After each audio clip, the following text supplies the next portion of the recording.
ये कहानी है उस व्यक्ति की जिसे दुनिया ने कभी सेक्स गुरु कहा, कभी आध्यात्मिक क्रांतिकारी, जिसने भारत में ध्यान के नए रास्ते खोले, लेकिन अमेरिका में उसके अनुयायियों पर इतिहास का पहला बायो टेरर अटैक करने का आरोप लगा, जिसने एक ऐसा शहर बसाया जो अपनी ही सरकार, अपने ही कानून और अपनी ही सेना रखने लगा, जिसकी एक आवाज लाखों लोगों को बदल देती थी। लगता है जागा जागा, मगर जागा नहीं होता, सपनों में डूबा होता है। महत्वाकांक्षाएं सपने ही हैं। लेकिन जिसके विचारों ने दुनिया भर की सरकारों को डरा दिया। 21 साल की उम्र में अचानक हुआ एक रहस्यमय एनलाइटनमेंट। 93 रोल्स रॉयस कारों की फ्लीट, अमेरिका में गिरफ्तारी, 21 देशों से निर्वासन और अंत में एक ऐसी मौत जिसके पीछे आज भी सवालों का साया है। आखिर ओशो कौन थे? एक आध्यात्मिक रहस्य, एक विद्रोही गुरु, या फिर विवादों के केंद्र में खड़ा एक ऐसा व्यक्ति जिसने दुनिया को सोचने पर मजबूर कर दिया? आज हम जानने की कोशिश करेंगे ओशो की जिंदगी के उन पहलुओं को जिनके बारे में अक्सर सिर्फ अंदाजे लगाए जाते हैं, लेकिन जिनकी सच्चाई कहीं ज्यादा गहरी है। कहानी के केंद्र में है रजनीश, जिन्हें दुनिया बाद में ओशो के नाम से जानने लगी। वो कोई पारंपरिक गुरु नहीं थे। उन्होंने ना तो अंधविश्वास को बढ़ावा दिया और न ही चुप्पी को आध्यात्मिकता का आधार माना। उन्होंने सेक्स, राजनीति और सामाजिक पाखंड जैसे विषयों पर खुलकर बात की, ऐसे विषय जिन पर बोलना उस समय लगभग असंभव माना जाता था। अपने अनुयायियों से उन्होंने साफ कहा, मेरा अनुसरण मत करो, स्वयं अपना प्रकाश बनो। उनके विचारों ने पश्चिम की नई पीढ़ी को गहराई से प्रभावित किया। ओशो का जन्म 11 दिसंबर 1931 में मध्य प्रदेश के छोटे से गांव कुचवाड़ा में हुआ था। उनका असली नाम था चंद्र मोहन जैन और वे एक जैन कपड़ा व्यापारी के 11 बच्चों में सबसे बड़े थे। बचपन से ही उनके स्वभाव में एक अलग तरह की आजादी दिखती थी, एक ऐसी विद्रोही चमक जो उन्हें बाकी बच्चों से बिल्कुल अलग बना देती थी। परिवार और स्कूल की मान्यताएं उन्हें कभी बांध नहीं पाई। जहां दूसरे बच्चे चुपचाप नियम मान लेते थे, वहीं ओशो हर नियम के पीछे की वजह पूछते थे। सवाल करना, चीजों को अपने तरीके से समझना, ये उनकी आदत बन चुकी थी। इसी खोजी स्वभाव ने उन्हें बहुत कम उम्र में ध्यान की दुनिया की तरफ खींच लिया। उन्होंने कई तरह की ध्यान की तकनीकों को खुद पर आजमाया और इन अनुभवों ने उनके मन पर गहरा असर डाला। बाद में उन्होंने अपने वही बचपन के किस्से और आध्यात्मिक अनुभव अपनी किताब glimpse of a golden childhood में बड़े प्यार से दर्ज किए। 1953, सिर्फ 21 साल की उम्र और एक ऐसा आध्यात्मिक अनुभव जिसने रजनीश की जिंदगी पूरी तरह बदल दी। पल भले शांत था, लेकिन असर इतना गहरा कि उसी दिन उनकी किस्मत ने एक नई दिशा पकड़ ली।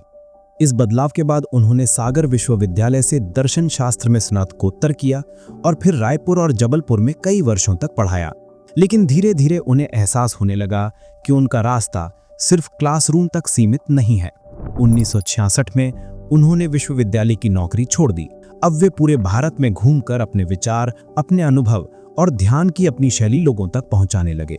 वे धर्म की कठोरता, राजनीति की कमजोरियों और समाज की पुरानी सोच सबकी आलोचना खुलकर करते थे। गांधी और नेहरू की नीतियों पर उनके तीखे विचार उन्हें चर्चा में भी लाते थे और विवादों के बीच खड़ा भी कर देते थे। और फिर उनकी यही स्पष्टता, यही विद्रोही अंदाज धीरे धीरे कई पश्चिमी युवाओं को अपनी ओर खींचने लगा। ऐसे युवा जो अपनी परंपराओं से टूट चुके थे और किसी नई अनजानी आजादी की तलाश में थे। लेकिन उनकी यात्रा में एक दिलचस्प विरोधाभास हमेशा मौजूद रहा। वे मुक्ति की बात करते थे, पर उनका आंदोलन लोगों से गहरा समर्पण भी चाहता था। नव सन्यासीन आंदोलन का जन्म। अब आते हैं उस शख्स पर जो इस कहानी का सबसे विवादित चेहरा बने, मां आनंदशीला। 1970 के आसपास रजनीश एक नए अध्याय की शुरुआत करते हैं। वो परंपरागत सन्यास की जगह एक बिल्कुल अलग कॉन्सेप्ट लाते हैं, नव सन्यास। उनकी सचिव मां लक्ष्मी पूरा प्रबंधन संभालती थीं। इसी दौरान 16 साल की शीला पहली बार अपने पिता के साथ मुंबई में रजनीश से मिलने आई और पहली मुलाकात में ही उनकी पूरी जिंदगी बदल गई। कुछ साल बाद वो पढ़ाई के लिए अमेरिका गईं, वहीं शादी की और फिर अपने पति के साथ वापस आकर रजनीश की सन्यासिनी बन गई। यहाँ हर अनुयायी को अपना पुराना नाम छोड़कर नया नाम अपनाना होता था। इस तरह शीला मां आनंदशीला बनी। 1974 आते आते पुणे में उनका आश्रम खड़ा हो चुका था और ये जगह धीरे धीरे भारत का नहीं, दुनिया का आध्यात्मिक हॉटस्पॉट बन जाती है। उधर भारत में भी हलचल थी। विनोद खन्ना, परवीन बाबी जैसे नामी चेहरे सब इस नए विचारधारा के आकर्षण में थे। रजनीश का संदेश साफ था कि धर्म को मत पकड़ो, धार्मिकता को महसूस करो। उनके लिए आध्यात्मिकता कोई नियमों की किताब नहीं थी। वो कहते थे जीवन को जियो पूरी इंटेंसिटी के साथ, इच्छाओं का विरोध मत करो, बस उनसे बंधो मत। ओशो का ध्यान करने का तरीका आम नहीं था। वो लेकर आए थे डायनामिक मेडिटेशन, यानी ध्यान का एक पूरी तरह नया रूप, जिसमें लोग कूदते, चिल्लाते, नाचते, क्योंकि उनके अनुसार अंदर छुपी हर भावना बाहर आनी जरूरी है। पुणे आश्रम की चमक के पीछे एक दूसरी कहानी भी चल रही थी, एक ऐसी कहानी जिसने आने वाले सालों में ओशो को दुनिया के सबसे विवादित गुरुओं में बदल दिया। लेकिन आगे चलकर चीजें अजीब होने लगी। थेरेपी सेशंस में फ्री लव सिखाया जाने लगा, ड्रग्स का इस्तेमाल हुआ, महिलाओं की नसबंदी को बढ़ावा दिया गया, गर्भवती महिलाओं को आश्रम से बाहर कर दिया जाता था। कुछ कमरों में हिंसा, दुर्व्यवहार और गंभीर घटनाएं भी हुईं, जिन्हें भीतरी आक्रोश की सफाई कहकर सही बताया गया। ओशो ने जब यौन ऊर्जा को आध्यात्मिक विकास से जोड़कर समझाना शुरू किया, तभी विवाद तेज हो गया। यही वजह थी कि समाज ने उन्हें धीरे धीरे सेक्स गुरु कहना शुरू कर दिया। और इन सब के बीच धीरे धीरे पूरा कंट्रोल एक ही व्यक्ति के हाथ में आने लगा, मां आनंदशीला। यहीं से शुरू हुई वो लहर जिसने आने वाले सालों में पूरे विश्व को हिला दिया। पुणे आश्रम में जैसे जैसे उदार यौन प्रथाओं और खुली गतिविधियों की चर्चा फैलने लगी, वैसे वैसे ओशो का भारतीय सरकार से टकराव भी बढ़ने लगा। मोरारजी देसाई की सरकार ने उन पर भारी टैक्स, कानूनी केस और लगातार दबाव डालना शुरू कर दिया। ओशो को महसूस होने लगा कि अगर उन्हें अपनी राह पर चलना है तो भारत अब उनके लिए आज़ादी की जगह नहीं रहा, बल्कि एक बंद होती हुई दीवार जैसा लगने लगा। 1981 ओशो ने तय किया अब अमेरिका जाना होगा। लेकिन इसी फैसले के साथ उनकी कहानी में प्रवेश करने वाली थी एक सबसे प्रभावशाली सहयोगी, मां आनंदशीला। यहीं से शुरू हुई एक नई यात्रा, जहां आज़ादी थी, सत्ता थी, धर्म था और विश्वास थी। लेकिन इसी रास्ते पर धीरे धीरे उभरने लगी विवादों और अंधेरे की परतें। अमेरिका पहुंचते ही शीला ने पूरे आंदोलन की कमान अपने हाथ में ले ली। यही शक्ति जो शुरुआत में उनकी सबसे बड़ी ताकत लगती थी, आगे चलकर वही शक्ति उनके पतन की सबसे बड़ी वजह बन गई। 1975 से 1980 इन 5 वर्षों को तेजी के वर्ष कहा गया, क्योंकि पुणे आश्रम ने इस दौरान लगभग $80 मिलियन की आय दर्ज की। 1980 तक रजनीश फाउंडेशन के पास 4 बैंकों में $1.2 मिलियन जमा थे। लेकिन इस आर्थिक उछाल के साथ कुछ कड़वे आरोप भी उभरने लगे। कई रिपोर्ट्स के मुताबिक थेरेपी सेशंस की ऊंची फीस ने कई सन्यासियों पर भारी आर्थिक दबाव डाला। कुछ पूर्व अनुयायियों ने दावा किया कि आर्थिक तंगी के चलते कुछ शिष्य वेश्यावृत्ति, ड्रग्स तस्करी और लंदन के सोहो या सैन फ्रांसिस्को जैसे शहरों में स्ट्रिपर के रूप में काम करने तक मजबूर हुए। ये आरोप कितने सच थे, ये आज भी बहस का विषय है। मां आनंदशीला ने भी अपनी किताब डोंट किल हिम में इसे स्वीकार किया है। और हैरानी की बात यह थी, कम्यून का लाइसेंस इन गतिविधियों को कंपैटिबल यानी स्वीकार्य माने हुए था। मतलब साफ था, संगठन के चुप सहमति कहीं ना कहीं मौजूद थी। शीला ने वास्को काउंटी में 64,000 एकड़ जमीन खरीदी। उनका लक्ष्य साफ था, एक आध्यात्मिक राज्य जो पूरी तरह ओशो के नियमों पर चले। यह सिर्फ एक कम्यून नहीं था, यह यूएसए के भीतर एक पैरेलल सिस्टम था जहां शीला सत्ता के केंद्र में थी। उन्होंने इसे रजनीशपुरम नाम दिया। 1981 से 1985 के बीच इसी रेत और पत्थरों के रेगिस्तान में करीब $130 मिलियन निवेश किए गए। और देखते ही देखते यह जगह सिर्फ एक आश्रम नहीं रही, यह बदल गई एक बिल्कुल अलग, आत्मनिर्भर स्पिरिचुअल सिटी स्टेट में। सड़कें, अपना एयरपोर्ट, हॉस्पिटल और हजारों लोगों के रहने की जगह, सब कुछ ओशो के नियमों पर चलने वाला। यहां तक कि बॉलीवुड एक्टर विनोद खन्ना भी यहीं आकर इस कम्यून का हिस्सा बन गए। रोल्स रॉयस, आध्यात्मिकता या दिखावा। अब आते हैं रजनीशपुरम के सबसे फेमस सिंबल पर, ओशो के रोल्स रॉयस का बेड़ा।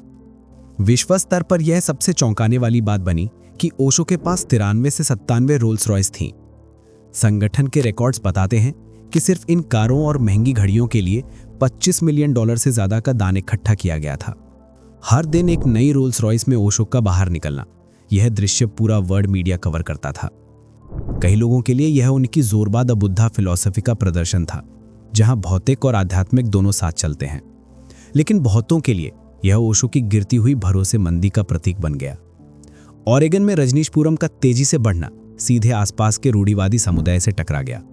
स्थानीय लोगों को डर था कि ओशो के अनुयायी धीरे धीरे काउंटी सरकार पर कब्जा कर लेंगे। और सच कहें तो कम्यून का फैलना, उसकी राजनीतिक गतिविधियां और हजारों लोगों का एक जगह इकट्ठा हो जाना, वह सब काफी एक्सप्लोसिव था। ओशो का मौन और शीला की सत्ता, इन्हीं तनावों के बीच ओशो लंबे समय के लिए पूर्ण मौन में चले गए और वहीं से मां आनंद शीला पूरे आंदोलन की सबसे शक्तिशाली नेता बन गई। लेकिन सत्ता के साथ उनका व्यवहार बदलने लगा। ओरेगन में बनाया गया रजनीशपुरम ओशो की एक ऐसी दुनिया थी। नाम भले आध्यात्मिक था, लेकिन इसकी संरचना ऐसी थी जैसे अमेरिकी रूढ़िवादी समाज को सीधी चुनौती दी जा रही हो। यहाँ होने वाले कार्यक्रम, डायनामिक मेडिटेशन, तेज संगीत और कामुकता की खुली अभिव्यक्ति पास के क्रिश्चियन समुदायों को खतरा लगने लगे थे। धीरे धीरे यह टकराव सिर्फ सांस्कृतिक नहीं रहा, यह मनोवैज्ञानिक लड़ाई बन गया। सन्यासी बाहरी दुनिया को दुश्मन मानने लगे और कम्यून पर उनकी निर्भरता बढ़ती गई।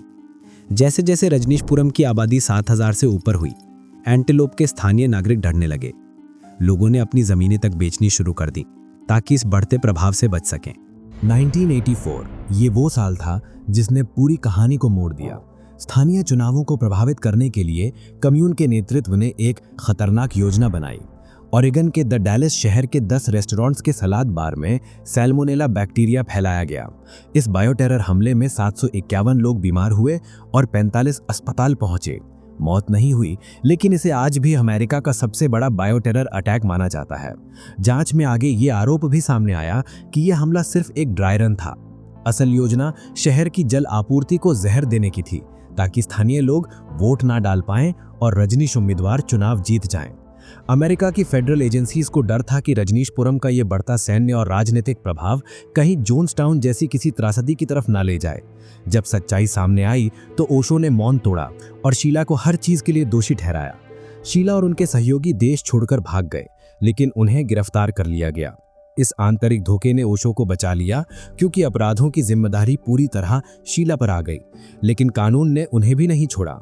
1985 में ओशो गिरफ्तार हुए और अमेरिका से निर्वासित कर दिए गए। उन्होंने एल्फर्ड प्लीज के तहत रिहाई पाई। ओशो ने दावा किया कि 12 दिनों की जेल हिरासत के दौरान उन्हें अमेरिकी अधिकारियों द्वारा जानबूझकर धीमा जहर दिया गया था। अंततः उन्होंने दोषी ठहराकर देश छोड़ने का समझौता स्वीकार कर लिया। अमेरिकी सरकार के कहने पर 21 देशों ने उनके प्रवेश पर प्रतिबंध लगा दिया और कुछ ही वर्षों में रजनीशपुरम का वो यूटोपियन सपना एक अमेरिकी त्रासदी बनकर मिट गया। ओशो आखिरकार जुलाई 1986 में भारत लौट आए। मुंबई में उनकी लैंडिंग ने मानो एक नए अध्याय की शुरुआत कर दी। थोड़े समय बाद आंदोलन का मुख्यालय फिर से पुणे में स्थापित किया गया। अमेरिका की उथल पुथल से गुजरा यह आंदोलन धीरे धीरे स्थिर होने लगा और समाज भी पहले की तुलना में ज्यादा सकारात्मक प्रतिक्रिया देने लगा। 19 जनवरी 1990 पुणे आश्रम में ओशो का देहांत हो गया। अनुयायियों ने कहा उन्होंने अपना शरीर छोड़ दिया। उम्र सिर्फ 58 साल थी। लेकिन कहानी यहीं खत्म नहीं हुई। उनकी मृत्यु को लेकर सवाल भी उठे, बहसें भी हुईं और शक भी गहराया। कई लोग मानते हैं कि उनके निधन की परिस्थितियां सामान्य नहीं थी, वहीं कुछ इसे साधारण स्वास्थ्य संबंधी कारण बताते हैं। आंदोलन ने इसे एक उत्सव की तरह प्रस्तुत किया, जैसे वो मृत्यु नहीं, एक नई यात्रा पर निकले हों। लेकिन सच्चाई क्या थी, ये आज भी बहस का विषय है। ओशो का जीवन जितना रहस्यमय था, उनका अंत भी उतना ही रहस्यों में घिरा रहा। ओशो को मानने वाले कहते हैं उन्होंने शरीर छोड़ा, लेकिन आलोचक कहते हैं कहानी कुछ और थी। सच्चाई चाहे जो भी हो, एक बात तय है, ओशो सिर्फ एक व्यक्ति नहीं थे, वो एक विचार थे, एक आंदोलन, एक रहस्य जिसे समझने की कोशिश आज भी जारी है। और शायद इसी वजह से उनकी कहानी का अंत नहीं, एक विराम है जो दुनिया को आज भी सोचने पर मजबूर करता है।